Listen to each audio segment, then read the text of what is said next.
Thank you for listening to the Speaking Out on Sex Abuse podcast with hosts Clara and Jimmy Hinton. If you're new to the podcast, please subscribe and share so you will never miss an episode. Android users can find us and subscribe on your Play Music app. Apple users can find us and subscribe on Apple Podcasts. You can find us on Stitcher. You can follow us on Spreaker. And you can find the podcasts on jimmyhinton.org or findingahealingplace.com. Please rate our show, subscribe, and share so that we can spread the word. Let's get into the show.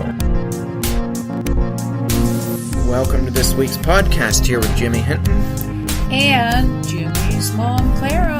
All right, so this week we're going to talk about something. I'm actually working on a blog right now on this very subject, so that should publish in the next day or two. We are talking about how everybody out there talks about how abusers look for vulnerabilities. They look for vulnerable people. They look for vulnerable spaces. They look for vulnerable institutions. And they kind of hone in on those vulnerabilities and they exploit them. I'm going to flip that on its head a little bit today. And I'm going to say that that is not really what abusers are looking for. They're not looking for vulnerabilities. They're looking for and creating opportunities. And I think that there's a pretty big difference between vulnerabilities and opportunities. Because if we think about vulnerabilities, what tends to happen is people who've been victimized by abusers start to say, what is it about me that made me vulnerable? Right. And why am I such a vulnerable people, especially for victims who've been victimized by multiple abusers? Mm-hmm. In fact, I think of the book by Mary DeMuth, Not Marked. Right. You know, she got to the point where she had been abused so many times by so many people that she started to think, man, is there this big bullseye that's painted on my back? That's what I was going to say. I think when you hear the word vulnerable, you think of that weak, that shy, that dysfunctional person. Yeah. And you have a broken home. You have low self-esteem. Right. You don't carry yourself well. And you don't have confidence. Why this predator came after me. And I want to emphasize that that's not what they do. And I hope this gives a little bit of peace to abuse victims. Right. That you weren't targeted because you were weak and you were vulnerable. Mm-hmm. The reality is, all of us are vulnerable. Right. And probably in different ways, absolutely. Probably equally vulnerable. Right. Just I like what you said, in different ways. We're vulnerable in different ways. We are. Yes. And that doesn't mean that my vulnerabilities are weaker than your vulnerabilities. No. It just means that they're different.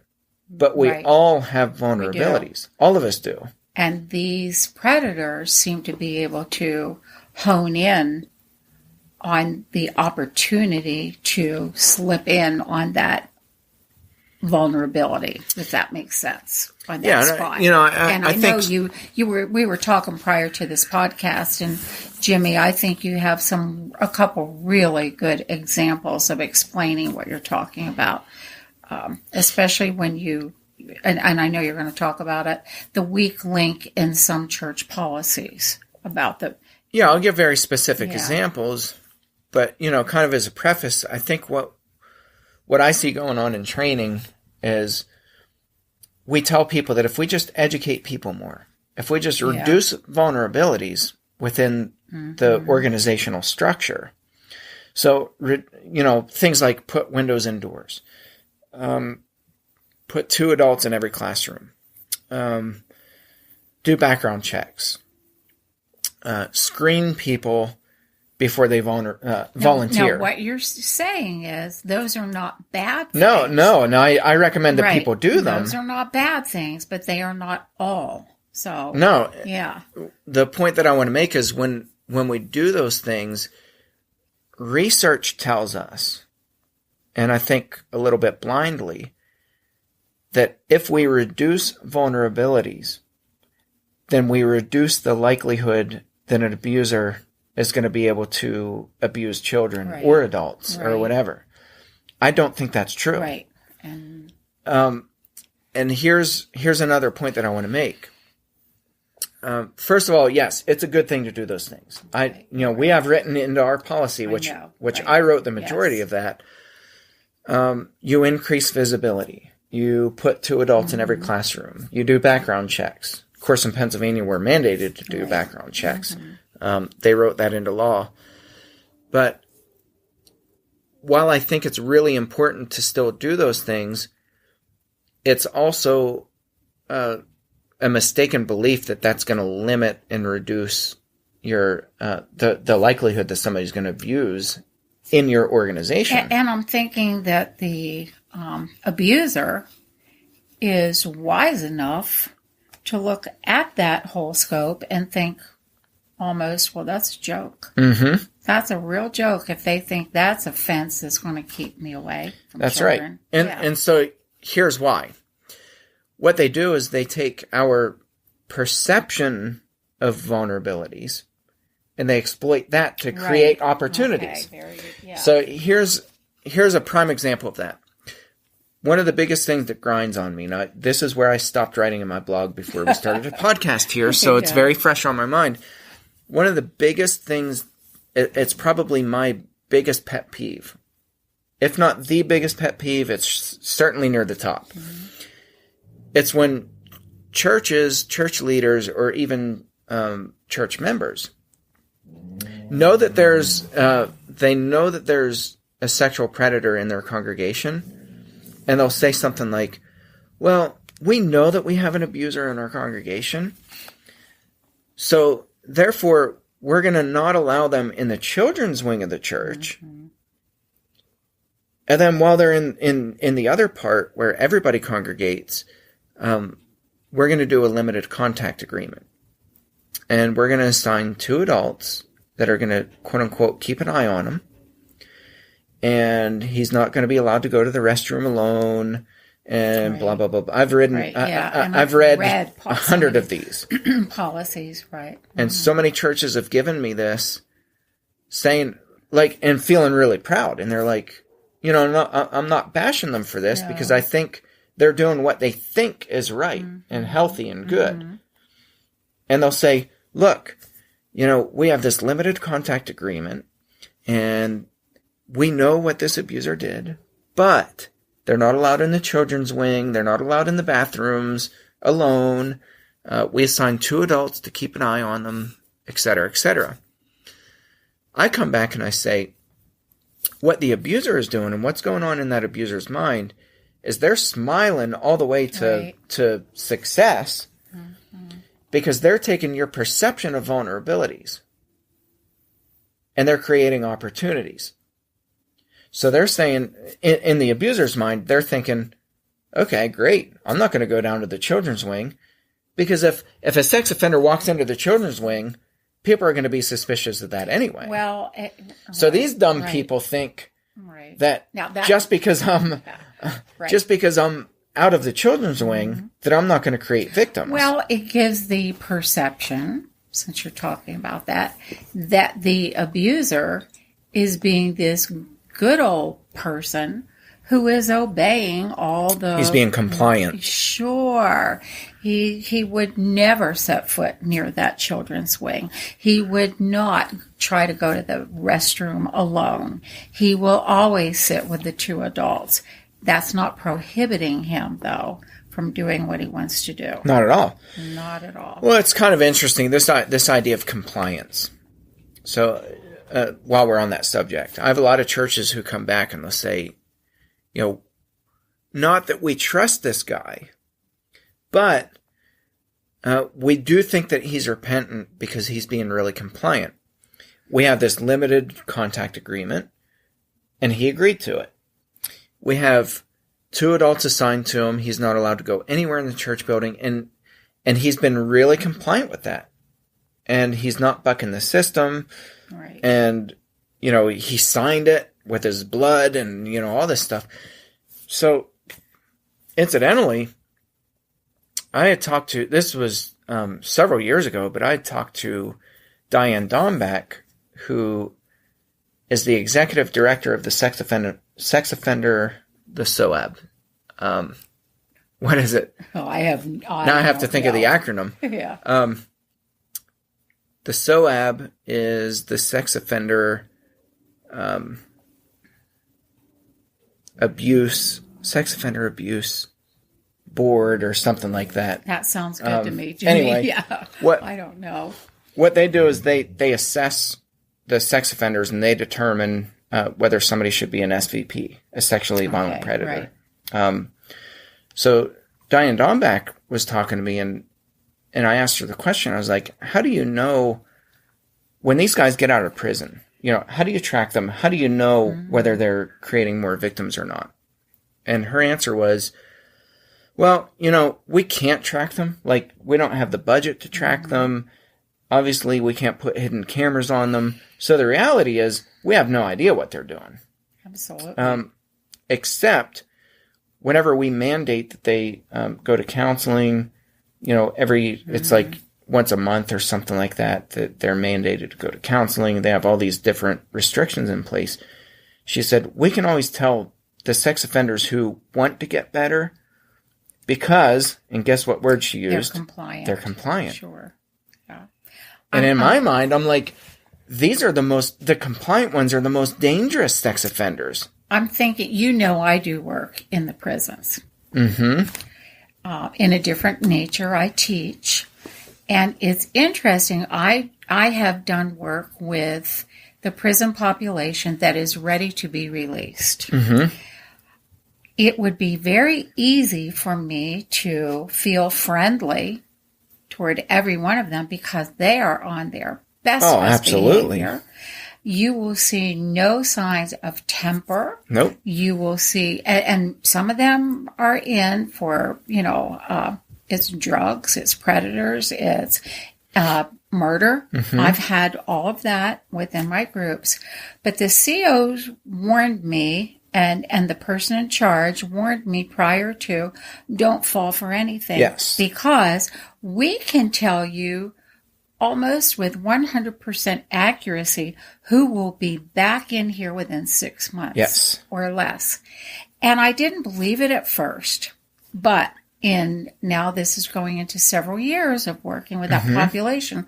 I'm seeing some of the same faces that they pointed out to me that are back. But while they are in that group, that setting, they are 100% compliant. Yes. 100% compliant. It's the most compliant people who are the biggest reoffenders. Mind-blowing, yes. And that's very consistent. Yeah. I've done multiple interviews from prison staff, from corrections officers to lead psychologists to people on the parole board, and they all say the same thing. They're like, it's the most kind, gentle, willing to help and volunteer. I have all kinds Those are the of, ones who are the most dangerous sex offenders. Yep. And you and I actually have a mutual friend who I'm not allowed to mention this person's name. But he granted me an interview. Mm-hmm. And I asked him the question. This was a couple years ago. And I said, is there one thing that you find that's 100% concrete for every single pedophile sex offender that never changes? Like, this is the one thing that if you were to boil this down and say there's one thing that never changes for 100% of all sex offenders that are in prison, of pedophile sex offenders. Right. Is there one thing that never changes? And he didn't even hesitate. It was that quick. And he said, absolutely. He said, hands down, 100% of them, and this will never change. They are compliant. Absolutely. I remember that with clear distinction. So for me, when I hear church leaders using that as the gold standard of repentance, my ears perk up and I come back, and for me, I'm like, that's a huge red flag. For me, the most compliant sex offenders. And that's not saying that in other areas of life that the person who is compliant, I think of with children.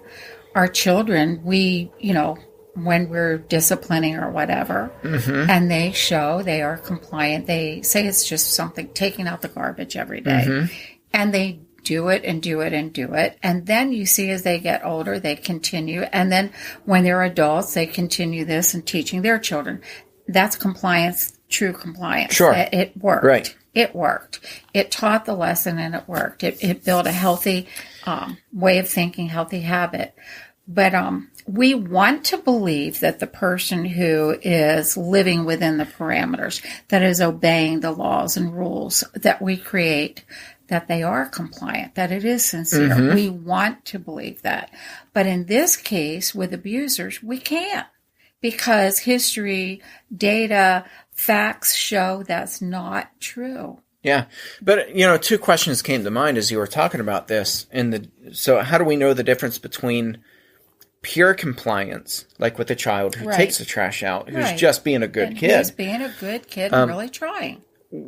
How do we distinguish the difference between pure compliance and compliance for the goal of creating opportunities to abuse children? And two questions came to mind. One is, what do they have to gain by being compliant? I was going to say, what's the ulterior motive? And two, yeah, how do they get control of whatever it is that they have to gain by being compliant? So what is it that they have to gain, and how do they gain that? And right away, I think, okay, so for the sex offender, for the pedophile, child molester, sex offenders who you put these restrictions on and they're very compliant, what do they have to gain? Well, obviously they have to gain more victims. Okay, how would they go about doing that? And this is where the difference between opportunity and vulnerabilities comes into play. So while you're focused on vulnerabilities, let's just pretend that you, Clara Hinton, you're one of the church leaders, and you helped draft this policy, and you're like, you know what? We're going to keep this person out of the children's wing because that's an increased vulnerable place. And because you have children. we don't want the abuser in the children's wing. No, yeah, absolutely, yeah, never should they be in the children's wing. Go ahead, but yeah, but the premise is wrong, right? Because the premise is that's a more vulnerable place because you have multiple children congregating all in the same geographic location. That doesn't necessarily mean that that's a vulnerable place. No. But while you're focused on that quote-unquote vulnerability, or the perception of vulnerability, what the abuser is doing is he's creating opportunity out in the sanctuary part of the congregation. Absolutely. So, meanwhile, once children's worship or Bible, Sunday school or whatever dismisses, that same number of children are still inside of the church building. The difference is, rather than being in one geographic location, now they're scattered all over the church building. They're just running free. So what he's doing is he's watching people, he's observing, and it doesn't matter if he has the two accountability partners because they're not thinking this way. They're thinking, my goodness, isn't this wonderful? He's being compliant. Yeah. Meanwhile, what the offender is doing is he's just watching, and he's taking inventory. And he's thinking, is a great way of he's thinking, okay, it. Which one of these kids, who do I see who's consistently just running free? And the parents let them go free and let them go wild. And, the parents are never watching their kids. They're watching you as much as they're watching the kids. And they're just taking inventory. Well, and they will create an opportunity once they've taken inventory. They're going to create an opportunity now to walk up to you and introduce themselves and say, hey, you know what? I was thinking about a home Bible study. And I heard that you have a Bible study at your house. Or that you go to a Bible study at so-and-so's house. And I'd like to be part of that, I think. That is a perfect example, Jimmy. And as you were talking, I was thinking this compliance creates this trust, this false trust. Absolutely, it does. The abuser and a bond. thrives on that. Yes. And a bond in the same way when you walk into prison and these guys are, they're being your best friend and, Mrs. Miss Hinton, they get me a cup of water? Can they grab me a pencil? Can they lift my papers up and hand them out? Whatever. They are perfect. In the meantime, I was told, watch it. Don't give your name out. Ever. Don't give hints of where you live. Don't do any of that. I'm thinking, why? Who your kids are, or how many kids you have, grandkids, any personal information. There is a reason why. Because they would like, and am I saying they'll all go back to prison? No, but a good many of them do. And the COs were right on. And I'm seeing those faces return. Well, I'll tell you this too, and you and I have talked about this. My own father from prison, he knows about things with my own family members before I know about them. Yep. And he'll write me from prison and tell me, like, with great detail, he tells me things and will ask questions like, oh, your sister so-and-so, how are her classes at college going or whatever. Like, he writes things that there's no possible way that he should know these things at all. But he knows details. But he knows them. Not only knows about them, but he knows very specific details. Yes.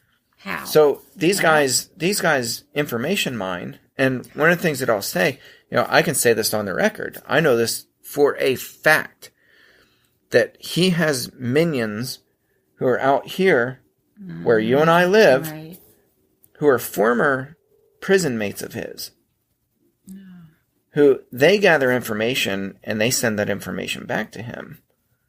And I know this because of correspondence back and forth, where he's telling about his buddy who was in prison and his buddy's now out of prison and he's living, in Bedford and, And I'm just shaking my head because I'm thinking about how all this works. Your dad is the model prisoner. Absolutely. I remember. I know from when I go visit him. Telling me when you walked in that first time and said who you were, how well you were greeted because you were the son of their charming prisoner there. I wrote his prison number. I think I told this in a podcast, but it's worth saying again.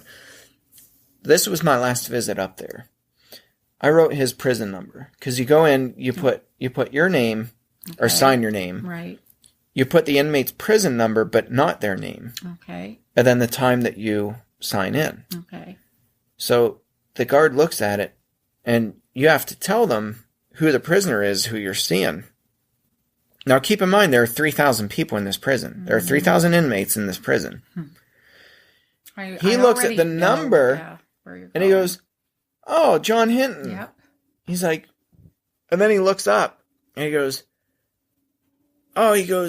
you look like your old man. He goes, you got to be his son. He's like, we love your dad up here. And he's going on and on and on. And like, we're best buddies, And if that wasn't weird enough, then you sit in the waiting room. And when the inmate comes by, you have to go up to the door and you have to pay attention because they don't announce it. Right. You just have to watch. So when you see the inmate walk by, that's your cue to get up and to be buzzed into the waiting area. So I go up and they buzz me in.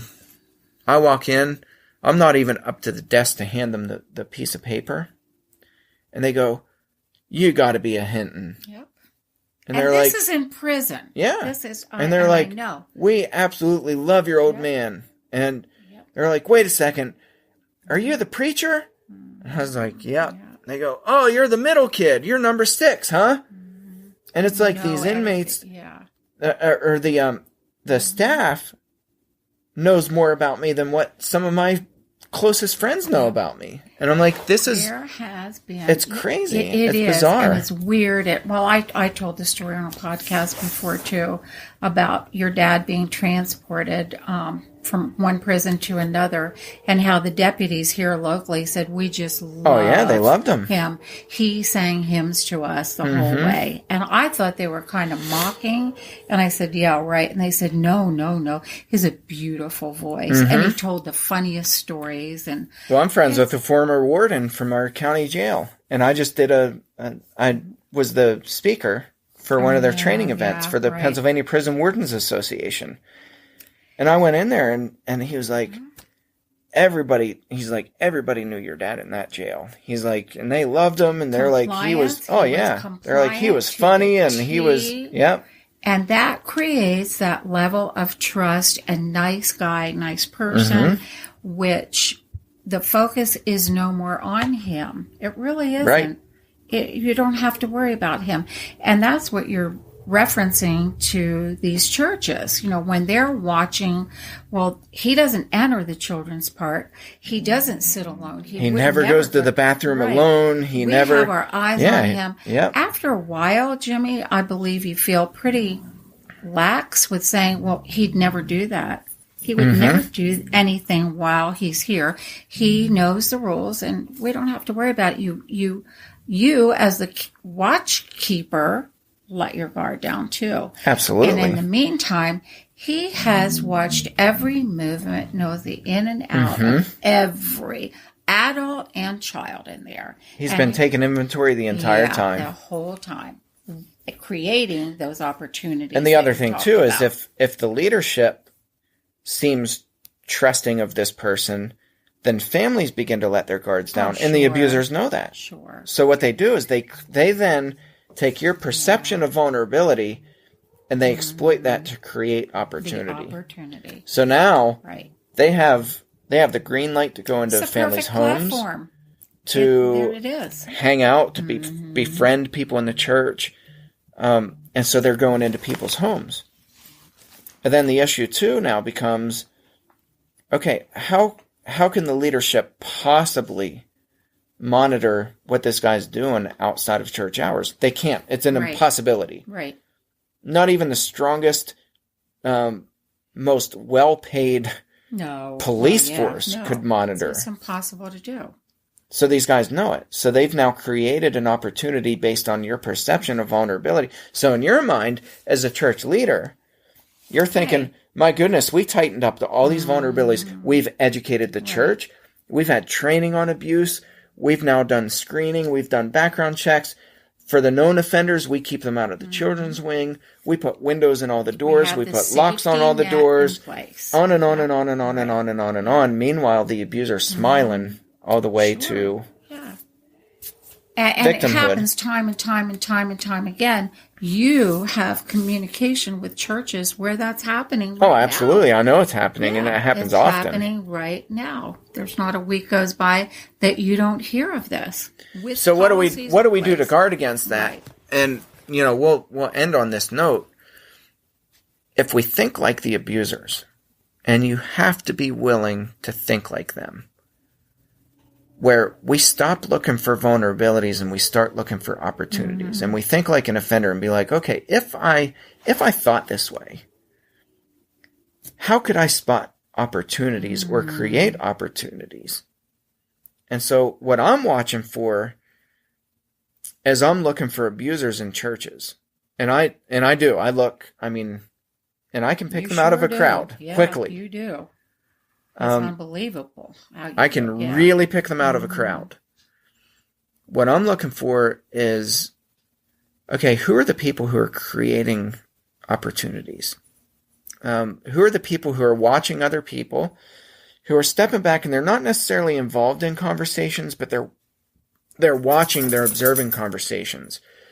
Where are their eyes? Are they watching children? Are they watching... If a little girl walks by or a little boy walks by, does that catch the attention of the person who I'm watching who's been observing other people? That's important to me. Right. And this is going to be in another episode, but I want to talk about, instead of red flag behaviors, I want to talk about tells. What are the tells? I love that word. That the abusers give off? Because it's not about red flag behavior. They have certain tells from eye movement to body posture to conversations that they have with people, who they're having conversations with, to compliance, to there's a whole host of different tells that abusers have where this is something that happens pretty often, where I'll show up to a church and usually it's the minister or one of the elders or somebody will pull me aside and they'll say, we have this person in our church that, they just kind of, there have been some people who are uncomfortable with this person, and, there are different things that they haven't necessarily done anything, right, but there are just some people who are uncomfortable with this person, and we want to know if you're able to spot this person. And inevitably, and this is almost 100% of the time, this is not tooting my own horn, this is just me telling you that this is how it works. Right.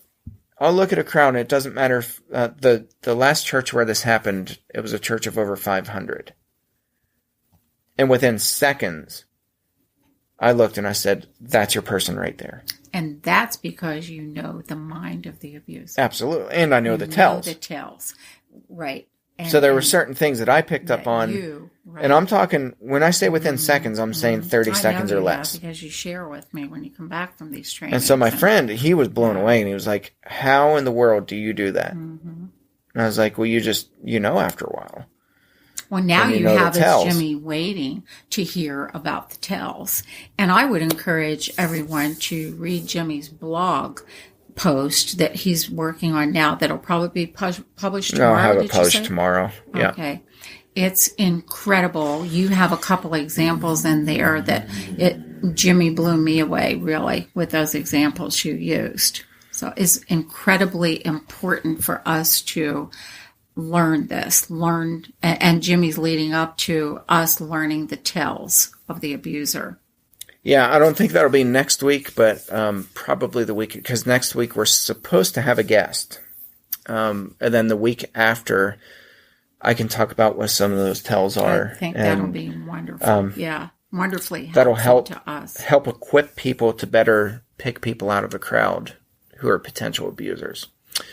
So until then, we'll leave you with the truth bomb. And the truth bomb is, instead of thinking about vulnerabilities and looking for vulnerabilities, start thinking about opportunities and how abusers might create them, what they have to gain by creating opportunities, and how they would go about gaining those opportunities or creating those opportunities. Until we meet next time, thank you for tuning in to this episode, and we'll catch you next round. Thanks again for listening to today's episode of the Speaking Out on Sex Abuse podcast. If you found it helpful, please follow on Spreaker, subscribe on Google Play Music, Apple Podcasts, or Stitcher. Share with your friends and tell the world. Join us in speaking out on sex abuse so we can change the tides and prevent abuse.